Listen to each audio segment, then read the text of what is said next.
넷플릭스 다큐멘터리 나는 신이다를 통해서 기독교 복음선교회 JMS 정명석 총재의 실체가 폭로됐는데요. 최근에 현직 경찰관이 정명석의 성폭행 증거 인멸에 가담했다는 의혹이 제기됐고요.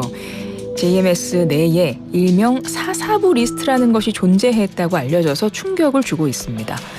JMS 피해자 모임 엑소더스 전 대표 김도형 단국대 교수 전화 연결해 이야기 나눠보겠습니다. 교수님 안녕하세요. 예, 안녕하십니까. 예, JMS 내에 사사부 리스트라는 게 존재했다는데요. 이게 뭔가요? 사사부라고 하는 거는 형사와 수사, 거기서 이제 두 개의 뒷 글자를 따와서 만든 부서고, 목적은 JMS 정명석을 보호하기 위한 목적으로 만들어진 조직이다라고 보시면 정확할 겁니다. 이번에 밝혀진 건요, 이 사사부 리스트가 있다라는 건데, 요즘에 이제 기사화가 됐기 때문에 많은 분들이 보긴 하셨을 거예요. 그러니까 JMS 조직 내에 스파이들이 최근에 JMS를 탈퇴하면서 이 나는 신이다 제작팀에 어떤 외장하드 하나를 주고 갔는데 그 안에 충격적인 내용들이 담겨 있었고 그 중에 하나가 바로 이 사사부 리스트라는 거였다. 이게 지금 기사로 나오고 있고 그리고 그 리스트에 올라있는 경찰들 중에 한 명이 정명석의 성폭행 증거 인멸에 가담했다는 사실도 알려졌다는데요. 이건 무슨 얘기입니까? 넷플릭스가 이제 개봉이 된 다음에 JMS 안에서는 경찰과 검찰의 대대적인 수사에 대비하는 회의를 했습니다. 네. 그래서 압수수색을 대비한 회의를 줌을 통해서 했었는데 그 당시 현직 경찰이었던 경감이 그 줌 회의에 참석을 해서 압수수색에 어떻게 대비를 해야 되는지 그리고 휴대전화 압수에 대비해서 어떻게 포렌식 절차에 대비를 해야 되는지 이 사람이 회의에서 의견을 개진했습니다. 예를 들면은 네. 휴대전화를 전자레인지에 돌리는 걸로는 부정확하다, 확실하지가 않다. 그러니까 가장 확실한 건 휴대전화를 전부 바꿔라. 이렇게 조언을 했고 실제로 굉장히 많은 숫자의 JMS 간부들이 휴대전화를 바꿔서 수사에 굉장히 애로사항이 많았다라는 것이 판결문에 기재되어 있습니다. 지금 그 사람이 현직 경감이라고요? 현직 경감이고 서초경찰서에서 팀장으로 근무하고 있습니다. 아, 그렇습니까? 그러면 이 사람이 보니까 뭐 주수호라는 인물이다 이렇게 이름도 거명이 되던데 이거는 본명이 아닌가요? 본명이 아니고 예. 주 씨는 이제 정명석이가 하사한 성씨고 이름이 수호라고 하는 거는 주를 수호한다라는 의미로 정명석이가 지어준 이름입니다. 아, 그래서 주수호라는 인물이 JMS 내 사사부에서 굉장히 좀 어떤 높은 지위에 있는 사람인가 봐요. 그 내부에서도. 경감이라고 하는 게 낮은 직급의 경찰은 아니죠. 그렇죠. 그러니까 JMS 내에서의 그 역할도 사사부라는 조직 내에서도 뭔가 좀 그 영향력이 있는 그런 인물이라면. 그렇습니다. 그래서 이 사람은 정명석이 JMS 안에서 합동 결혼식을 한 사람이라서 부인도 JMS 신도고 온 가족이 JMS 신도입니다. 그렇군요. 지금 이런 사실이 밝혀진 것이 JMS 있던 그 내부에 앞서 제가 설명했던 그곳을 탈퇴하면서 이런 중요 정보들을 가지고 나온 그 사람들을 통해서 알려진 일들입니까? 이런 것들이 다? 이제 구체적인 증거가 확보된 거고요. 그 예. 전에도 이미 이런 사실은 알려져 있었습니다. 이제 증거가 확보되면서 이슈화가 됐네요. 아, 그렇군요. 그래서 이번에 이게 기사화가 돼서 지금 많은 분들이 좀 뉴스를 보고 계신 것 같은데요. 2137번님이 저희 이제 청취자분이신데 사사부 리스트라니 이름마저 무섭네요. 정명석 친위대라고 봐도 되는 건가요? 이렇게 질문을 하셨는데요. 정확합니다. 왜냐하면은 그 사사부의 소속의 정복 경찰관들이 네. 월명동에 있는 정명석 방에서 뭐 무릎 꿇고 앉아서 정명석과 같이 찍은 사진도 있고 예. 특히나 사사부의 대표는 경찰이 아닙니다. 예. 정명석의 가장 최측근에 있는 여성이 사사부 대표를 맡고 있기 때문에 말 그대로 정확히 정명석의 친위 조직이라고 볼 수 있죠. 지난 2022년에 JMS가 본격 수사를 받게 됐는데 그때 이미 뭐 이 사사부 조직 포함해서 그 내부에서 좀 대대적으로 그것에 대비하는 움직임이 있었겠군요. 22년보다도 예. 21년 8월입니다. 21년 8월에.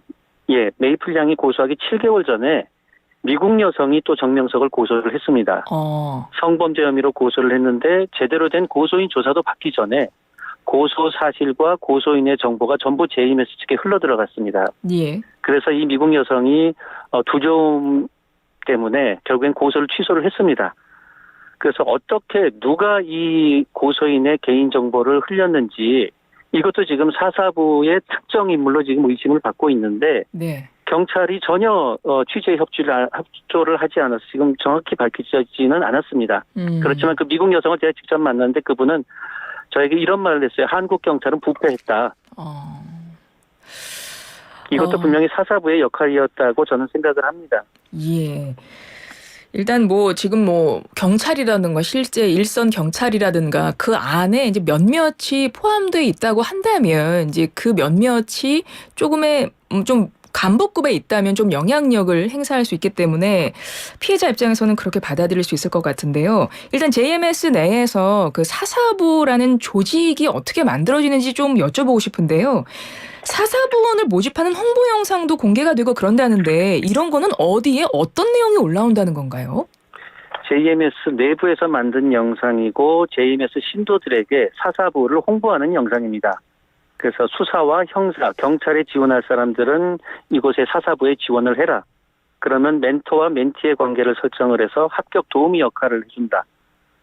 그래서 결국에는 이제 정명석을 비호하는 그런 조직을 만든다라는 거죠. 그러면 JMS 신도가 실제 경찰이 되고 혹은 검사가 되기 위해 준비해서 실제 합격자가 나온다는 얘기군요. 물론입니다. 이런 내용들을 이제 교수님이 워낙 오랫동안 지금 관련해서 좀 피해자들도 만나고 하시니까 이런 내용은 언제부터 교수님은 실제 접하셨습니까? 사실 저희는 지금 최근 들어서야 이런 기사가 나오는 건데. 저는 사사부에 관한 거는 1, 2년 전부터 알고 있었고요. 예. 제가 YTN TV에 나갈 때도 사사부 홍보 동영상을 제공을 해서 YTN TV에도 이미 방영이 된 바가 있습니다. 네네. 그런데 이제 다시 이슈화가 됐네요. 지금에서야. 이게 이제 나는 신이다 제작진이 얼마 전에 이제 관련해서 그 이야기를 하면서 다시 한번 이게 화제가 되고 있고 많은 관심을 끌고 있는데요. 근데 중요한 것은 JMS 신도가 경찰이 되고 검사가 됐다면 실제 우리가 경찰과 검사가 되려는 분들은 그 목표와 꿈이 있습니다. 국민의 안전한 삶과 정의로운 사회를 구현하는 것이 목표고 그 역할을 하기 위해서 사명감을 갖고 경찰과 검사가 되려고 하는데 지금 이들 같은 경우는 그게 목적이 아닐 거 아닙니까? 이 사람들은 국민을 보호하는 게 아니고 국민들로부터 JMS를 보호하는 거죠. 그렇기 때문에 압수수색에 대비한 조언을 해주고 휴대전화 없애는 방법도 증거인멸하는 방법을 알려주고 있으니까요. 상당히 큰 문제인 것 같은데요. 그러니까 경찰 조직 그런 내부에서 실제로 얼마인지는 모르겠지만 곳곳에 숨어 있을 수 있을 것 같고 평범한 모습으로 그렇다면 실제 같은 동료들도 JMS 신도가 우리 조직에 있다는 거 모를 가능성이 크겠죠. 전혀 모르죠. 지금 서초경찰서 경찰관들도 굉장히 놀라셨을 겁니다. 조직 안에 JMS 신도가 있었다는 거에 대해서. 게다가 지위도 높고 어떤 권한이 있는 간부급이라면 영향력도 상당히 클 거기 때문에 이게 상당히 큰 문제로 느껴지는데 이번에 경찰이 직접 감사에 착수했습니다. 교수님이 보시기에 좀 제대로 된 감사가 이루어질 수 있을 걸로 보세요? 지금 이 주수호라는 사람에 대한 거는 이미 확정된 판결문에 기재되어 있습니다. 그래서 사실관계는 더 이상 따질 여지가 없는 거고 네. 그래서 감사가 아니고 당장 수사로 진행돼서 형사처벌해야 되지 않나 싶어요. 일단 현재 지금 감사받고 하는 건 이 인물 한 명인 거죠? 제가 알기로는 그렇습니다. 근데 교수님은 조금 더 좀 전체적으로 조직 내에서 감사가 필요하다 이렇게 보시는 걸까요? 아까 말씀드린 것처럼 3년 전에 고소인의 신상 정보가 유출된 거. 네네. 이것도 아직까지 경찰은 움직임이 전혀 없거든요. 그 당시 당직을 누가 섰는지 고소장 접수를 누가 받았는지 이런 것만 밝혀도 어디서 유출됐는지 아마 확인이 가능할 겁니다. 그러면 교수님은 그걸 어떻게 보고 계십니까? 왜 경찰이 이런 수사 진행이 좀 빨리빨리 안 되고 하는 그 원인을 어디에 있다고 보시는 거예요? 조직 이기주의가 아닌가 그렇게 저는 생각할 수밖에 없네요. 조직 이기주의. 근데 경찰 내부에서는 그럴 이유가 없지 않습니까? 그런데 이미 이 사실이 밝혀져서 판결문에도 기재가 돼 있는 거 아닙니까? 예. 판결문에 기재돼 있다는 거는 주수호라는 사람이 이런 회의에 참석했다라는 거 경찰과 검찰이 다 알고 있는 거 아닙니까? 네네. 그래서 판결문에도 기재가 되는데 왜 이 사람은 처벌을 안 했는지 제가 알기로는 소환 조사도 받지 않은 걸로 알고 있어요. 그렇군요. 그러니까 교수님께서는 이 정명석 사건 수사를 지켜봐 오시면서 답답함을 지금 많이 느끼고 계시고 아무래도 지금 이번에 이 주소라는 사람이 경찰 내부에서도 굉장히 광부급에 있기 때문에 좀 여러 가지 의혹이 있을 수밖에 없는 상황이고요. 정명석 사건 지금 재판이 진행되고 있습니다. 2018년 2월부터 21년 9월까지 충남 금산군에 있는 수련원 등에서 여신도들 성추행, 성폭행한 혐의로 구속 기소됐고 지난해 12월 1심에서 징역 23년 선고받았는데 정명석 측이 불복해서 항소했고 지금 항소심 진행 중입니다. 그런데 재판부에서 이런 결정이 나와서 이것도 여쭤보겠습니다. 성폭행 현장에서 녹음된 녹취 파일을 피고 즉 정명석 측에 복사해 주라고 허용했다고 하는데요. 이게 정명석 방어권 보장하기 위해서 이거 지금 교수님이 밝히신 내용입니까? 예, 그렇습니다. 넷플릭스에도 나왔지만은 성폭행 피해자 메이플이라는 아가씨가 그 성폭행 현장을 녹음을 했습니다. 예. 100분 분량입니다. 1시간 40분 분량인데 이 녹음 파일에는 뭐 성폭행 현장이다 보니까 살이 부딪히는 소리 등 이 수치심을 야기하는 부분이 많이 있거든요. 예. 그래서 1심 재판부는 2차 가해를 우려해서 등사를 불허했습니다. 그리고 대신 정명석의 방어권을 위해서 정명석이나 변호인들은 언제든지 법원에 와서 하루 종일 횟수 제한 없이 그 파일을 듣게 허락을 해줬습니다. 예. 그리고 그 파일을 국과수에서 검증한 결과로는 편집, 조작의 흔적을 전혀 찾을 수 없다라는 감정 결과도 나왔는데 지금 2심 대전고등법원 형사 3부에서는 정명석을 방어권을 보장한다고 이 파일을 통째로 등사를 허가해 줬고 제가 어제 확인했습니다만 저번 금요일 날 이미 등사를 해줬습니다. 아, 네네. 그래서 검사님도 2차 가해가 우려되기 때문에 나중에 재판부와 수사기관에 책임이 돌아올 수도 있다. 그러니까 신중을 기해달라 하고 반대를 했고 피해자 변호사도 3차에 걸쳐서 반대하는 의견서를 제출했는데 전부 재판부는 묵살을 했고요. 네. 결국에는 메이플이 홍콩에서 국제전화로 재판부에 전화를 해서 울면서도 호소를 했습니다. 나도 이제 좀 정상적인 삶을 살 수 있도록 해달라. 언제까지 내가 참아야 되냐라고 했는데도 재판부는 묵살을 했고 검사가 항고를 하니까 하루 만에 기각하고 그리고 기각하는 그 당일날 정명석 그 변호인 3명에게 등사를 해준 걸로 지금 확인이 되고 있습니다. 제가 들어도 이게 맞는 건가 싶은데요. 교수님 지금 이 내용을 밝히시면서 어떤 부분에 지금 문제를 제기하십니까? 좀 정리 좀 해주시죠. 정명석 재판 1심 재판 진행 중에 JMS 신도들이 한국인 피해자 고소인 한 명의 얼굴과 이름을 유튜브에 공개하고 인터넷에 공개를 했거든요. 네. 그래서 지난주 서울 북부지방법원 5월 2일 날 그 JMS 신도에게 징역 8월에 집행유예 2년을 선고했습니다. 이런 사실을 대전고등법원 형사 3부는 알고 있는데도 복사를 해줬고요. 또 1심 재판 중에 JMS 신도들이 집단 시위를 하면서 피해자의 얼굴 사진 공개, 이름 공개, 일기장 공개, SNS, 아이디까지 공개하는 짓을 했고 이런 사실을 형사 3부 알고 있는데도 이걸 등사를 허가해주고 등사를 해줬습니다. 검사의 항고도 하루 만에 기각을 하고 그래서 이게 도대체 만약에 피고인이 조주빈이라든가 조두순이었어도 이렇게 등사를 해줬을지 이건 좀 너무한 게 아닌가 싶어요. 피해자가 심지어는 극단적인 선택을 할 우려가 있다라고 가족이 연락이 와가지고 이러한 내용까지 피해자 변호사가 의견서를 제출했는데도 이것까지 완전히 묵살하네요. 굉장한 그 피해자들에 대한 2차 가해가 우려되는데요. 이 녹취 파일 복사를 허용한 정명석 사건의 항소심 주심 판사가 정명석의 성폭행으로 인한 손해배상 소송이라는 어떤 피해자들의 대리인으로 민사소송을 수행했던 예전에 그 변호사라고 이 부분도 좀 밝히셨잖아요, 교수님. 맞습니다. 이거 어떻게 봐야 됩니까? 2003년에 쌍둥이 자매가 홍콩에서 성폭행을 당했고 예.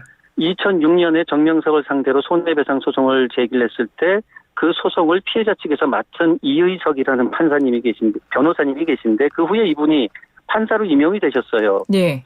그래서 지금 정명석 고등법원 항소심의 주심 판사님이 되셨는데 이게 18년 전 사건이다 보니까 법관 재척 사유나 회피 사유는 아닙니다만은 이미 JMS 측에서도 이런 사실을 알고 있기 때문에 공정한 재판을 하지 않는다라는 비판을 듣기 싫어서 아주 기계적인 중립으로 피해자에게 2차 가해까지 가할 가능성까지 불사하면서 이 녹취 파일을 등사를 해주는 게 아닌가 그런 생각이 듭니다. 이게 이야기를 듣다 보니까 앞서 이야기했던 사사부에 혹시 판사들도 포함되어 있지 않을까 이런 생각이 드는데 물론 지금 말씀하신 그 판사가 사사부란 이야기는 아니고요. 혹시 약간 뭐 경찰도 있고 하니까 뭐 판사나 이런 직급에 있는 사람들도 있을 가능성이 있겠군요. 뭐 가능성을 배제할 수는 없죠. 과거에 헌법재판소에 직원으로 근무한 사람도 제가 알고는 있습니다만은 예. 이 사람들이 항상 드러내는 사람들이 아니기 때문에 근데 진행자분께서도 방금 말씀하셨듯이 지금 이 성폭행 피해자의 현장 녹음 파일을 그대로 등사해 준다라는 거는 아마 진행자뿐만 아니고 청취자 여러분들도 도저히 아마 이해를 못하지 않을까 싶어요. 이게 법적으로도 가능한 거긴 합니까? 제가 알기로는 성범죄 현장에서 뭐 녹음 파일이라든가 아니면은 뭐 영상 같은 거는 안 해주는 걸로 알고 있습니다. 원칙적으로. 근데 지금 정명석의 지금 방어권 보장이라는 이유로 이걸 지금 허용했다는 거죠, 복사를.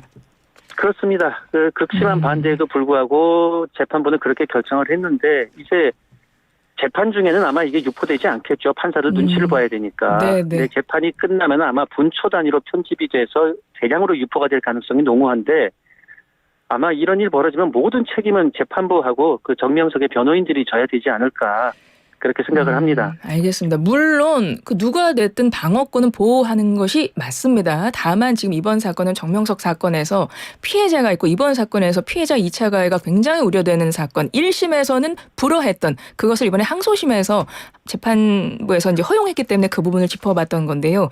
다시 한번 말씀드리지만 앞서 그 판사가 뭐 JMS나 이런 사사부 리스트와 관련이 있다는 말씀은 아니라는 거 다시 한번 짚어드리고요. 교수님 다음번에도 혹시 관련해서 여쭤볼 것이 있으면 다시 한번 연락을 드리도록 하겠습니다. 오늘 말씀 감사합니다. 예, 감사합니다. 지금까지 JMS 피해자를 돕고 계신 분입니다. 단국대 김도형 교수였습니다.